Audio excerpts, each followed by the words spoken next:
আচ্ছা, আমরা সকলে জানি আরবি ব্যাকরণে যালিকা মানে কিন্তু ওইটা, দূরবর্তী কোনো বিষয়কে বোঝানোর জন্য যালিকা ব্যবহার করা হয়।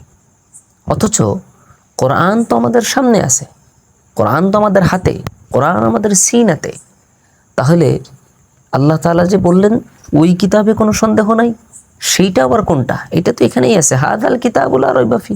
আবার আমরা তর্জমাও করতেছি, আমরা যখন অনুবাদ করতেছি তখন আমরা বলতেছি যে এই সেই কিতাব যাহাতে কোনো সন্দেহ নাই, অথচ আমরা বলতেছি যালিকা আর তর্জমা করতেছি হাজার। কারণ কি? কারণ হচ্ছে মুফাসসিরিন ইকরাম বলেন যালিকা দূরের জন্য বলা হয়, কারণ কোরআন হাকিকতান দূরে। কোরআন কোথায়?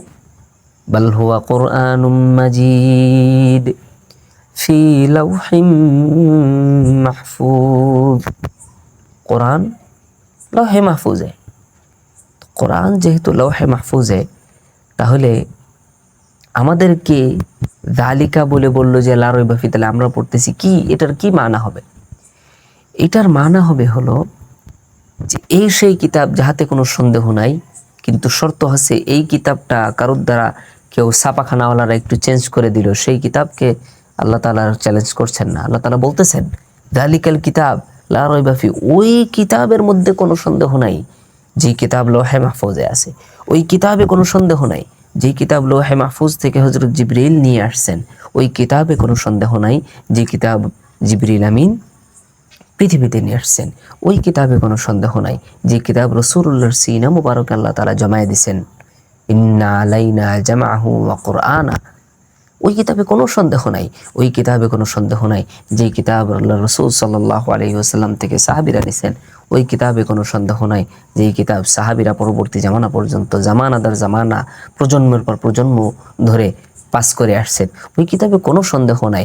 ওই কিতাবে কোনো সন্দেহ নাই যে কিতাব হুফাজদের সিনার মধ্যে আছে, কোনো সন্দেহ নাই ওই কিতাবে। ওই কিতাবে কোনো সন্দেহ নাই যেই কিতাব তোমার সামনে লিপিবদ্ধ অবস্থায় আছে। শর্ত হচ্ছে এই কিতাবের মধ্যে যা লেখা আছে তা হুবহু ওই হাফেজের সিনার কিতাব হইতে হবে। তা হুবহু সাহাবীদের থেকে যে কিতাব আসছে ওই কিতাবের হুবহু হইতে হবে। শর্ত হচ্ছে এই কিতাব রাসূলুল্লাহ সাল্লাল্লাহু আলাইহি ওয়াসাল্লাম যেই কিতাব পড়েছেন ওই কিতাব হইতে হবে, হুবহু তাই হইতে হবে। কোনো চেঞ্জেস যদি তোমরা করো, কোনো হরফ যদি তোমরা কোনো একটা জের জবর যদি তোমরা পরিবর্তন করো, সেইটাতে কোনো সন্দেহ নাই, এই হুকুম আমি দিব না। আল্লাহ তাআলার চ্যালেঞ্জ ওই কিতাবের প্রতি, এবং আল্লাহ তাআলা অবশ্যই এটাকে হেফাজত করবেন।